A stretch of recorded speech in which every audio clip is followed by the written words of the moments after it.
I meant top cap, not drip tip. Alright, so finally getting around to doing the up top portion of the Rewick'd RDA, RDTA. So let's start out with cons because they're very few, and really the main ones are the drip tip it came with, had that ding dent, the peak insulator for the positive post inside the deck, a little bit of a pain to get removed if you're wanting to take everything apart to clean it. And then this one is not as subjective as I was thinking it was, but just having another top cap so that you could use the RDA and RDTA simultaneously, but then that basically leads us right into the pros if you're getting two decks, two drippers, and if you already have a wick'd cap, wick'd or either the previous drippers, either the previous wick, you can use all the drip tips are interchangeable. It's just, you know, you only have the one-sided airflow, so you'd have to use the block off insert. So if you already have a wick or extra caps from the other one, you can use a block off hole on one side, and there you go. Or, you know, I guess you don't have to necessarily put the block off airflow insert or the solid airflow insert in one side, because you're not going to have that airflow anyway, so I guess it really doesn't matter if you're using one of the original drip tips. So pro is just pros and getting into scoring and everything on the package, the presentation, what you get, everything. As far as high-end drippers go, this has got to be the best bang for your buck by far. The amount of extras you get, the airflow inserts, the two decks, yeah, they nailed it on the presentation, the extras. 5 out of 5 there. The going into, I'd say the machining, the dripper as a whole, because the drip tip is just it's a niggly thing, just something that was missed before it got shipped out, and then just I mean, your tolerances are super tight. We saw the peak insulator that can't. It was a con trying to get it apart. The amount of times you're actually going to need to do that or would do that is probably going to be minimal to none. A lot of people don't ever go that step. I just like to tear things completely apart when I'm building them. So I would say for the machining tolerances and everything, and also with the tolerances, it's going to be I'd say 4.5 out of 5. The more you use it, the more you have juice on it, the easier everything gets. Like, so those O-rings, everything's pretty snug, are really snug to begin with. Once they're juiced up and you've put the cap on and off a couple times, remove the inserts, you know, just a couple of times, it becomes super easy. The building and wicking, easy 5 out of 5. You can use, I finally got around to, I made some stainless steel mesh straws for the wicking, like I like to do with the wick'd, and actually I've been preferring it with a lot of RDTAs, and the ease of building and wicking, the deck is the 5 out of 5. You can get easily really any coil you would desire in there. I usually probably wouldn't go above a 3mm coil in there. As you see, like the tank is about 2 or 3 milliliters depending on how you're wicking, the capacity of it. But I mean, it'll wick it dry with the straw method I have here, and I just have the tails just barely touching on top of those stainless steel straws, and it will wick it dry.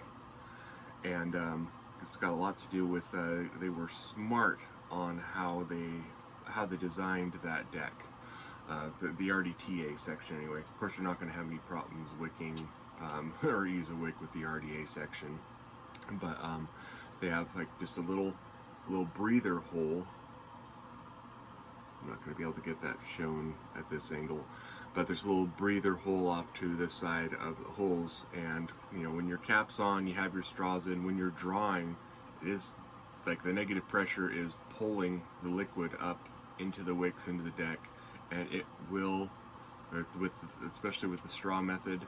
And even I actually even noticed that even if I was just using cotton only, just kind of had the tails just slightly inside those, it'll wick it dry. It's pretty incredible. So it wicks amazingly well, and it builds incredibly easily. Doesn't really matter which way you wrap your coil.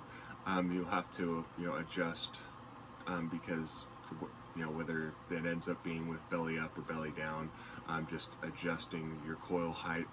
I think it was Rosmia or Rosmia. I'm sorry, I'm probably butchering the pronunciation of his name, but had suggested to have your coil hit the top of your coil be level with the top of the airflow posts. As you see, mine is quite a bit lower than that, and I've been enjoying it like this. Basically, I have the airflows hitting the center mass of the coil, but I'll be fiddling around with that and trying his suggestion. But as you can see, I'm due to refill it, so I just wanted to show just how easily that occurs. And I got large hands. I just pull that out. Doesn't matter which side you pull out either. And then this is a larger bottle, just no problem. Squeeze it on in there, and you can just keep on going until it starts filling up on the deck. Insert pops right back in.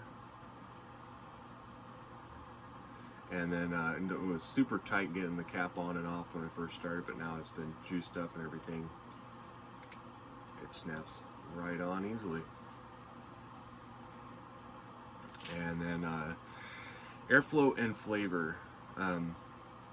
So the inserts you get one, the white inserts, and actually now that I have my calipers handy, just going to take some measurements on that.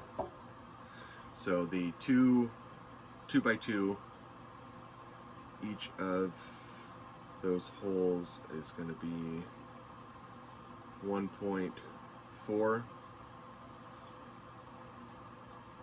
not 1.4 millimeters in diameter. So 4 1.4 millimeter holes, or if you're using the larger airflow insert, or the widest open one it comes with, that is going to be 3.9. Let me take that measurement again. About 3.8 wide and 1.775 tall. So in oval, and that's your widest one. And then there's the single hole, and that's the 1.4 millimeter, just single on each side, and you get your mount along with that. Or very restricted direct lung. But yeah, flavor and airflow are fantastic. Like I had kind of teased, there was a poll going in one of the groups, or a question on, what's your top rated RTA, RDA, RDTA of 2019, and I had joked like, oh, it's going to be the Rewick'd for the RDTA and RDA, yeah, self-fulfilling prophecy, I guess there, but yeah, it's great. Flavor and airflow is really good. Looking forward to more airflow inserts. RJ did say, those would be coming. With the wick'd, my preferred one was the wick'd, the RDA.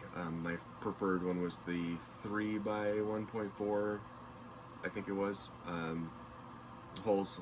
So and also the 4x1.2, I think it was the one they had with the wick'd.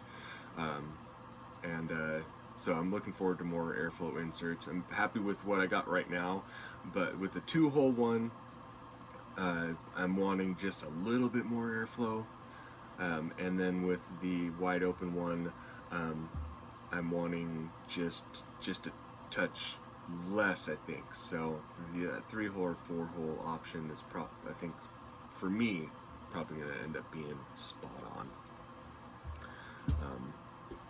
But yeah, I mean the building is super easy, the wicking is super easy, the flavor is fantastic.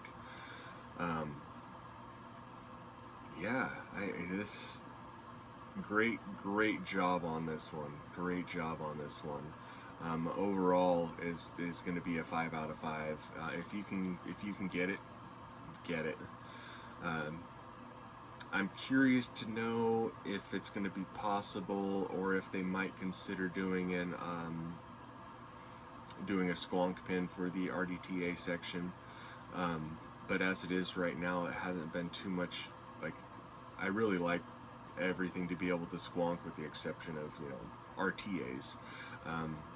But it has. I mean, it's not a challenge to refill it as much as it would be nice to squonk. I mean, you saw, I just pop it out, fill it in, good to go. But yeah, I'm digging everything about it.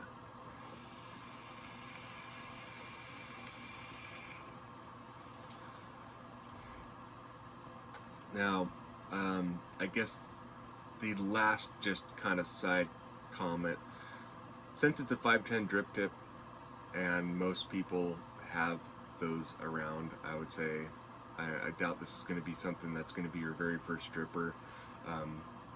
But just my own preference, probably like the drip tip to be, maybe 2-3 millimeters taller. And then as far as the top cap goes, because the drip tip steps up a little bit, you're not gonna want to use any drip tips that are wider. I mean, you can use as wide a drip tip as you like, but as far as like aesthetic wise, if you don't want it to overhang that lip, or where it steps up, you're gonna want to keep your drip tips, the outside diameter at 12 millimeters. You'll want to have to have it match up. So probably something that could have been done to alleviate that would be if it didn't have the stem, or stem come up from base. If it was just flat at the top, then you could put whatever on there and wouldn't have any potential overhang look to it. But I mean, it's not overly tall, doesn't look odd. I mean, this is, of course, this is on the TAC 21, which is a pretty big mod. But the other, honestly, drip tip that I have been using and liking on there, it looks a little odd. It's not too bad, but looks a little odd, but it works perfectly, is one of the dwarf drip tips. Little taller than I'd like, but it's super comfortable.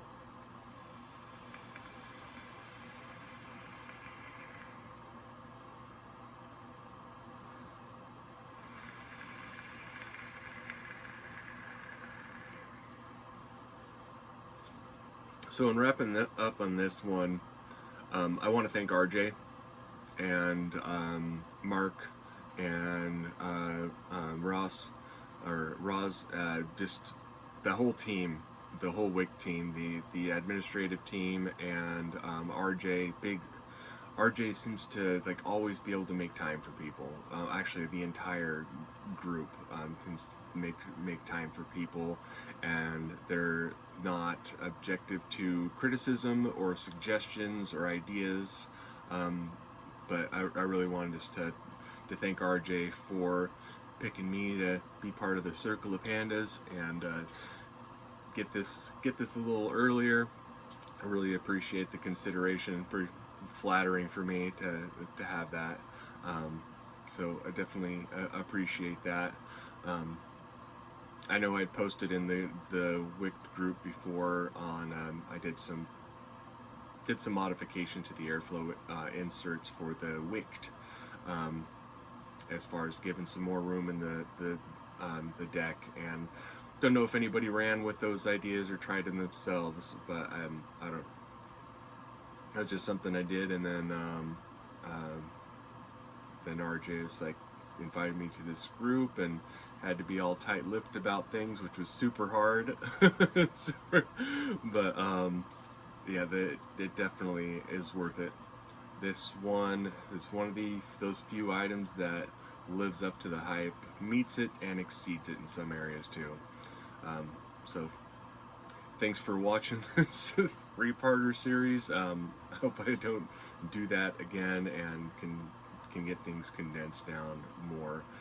But I guess doing it in 3 separate videos that are, were shorter than my usual long videos probably was a little easier to digest as far as my content goes.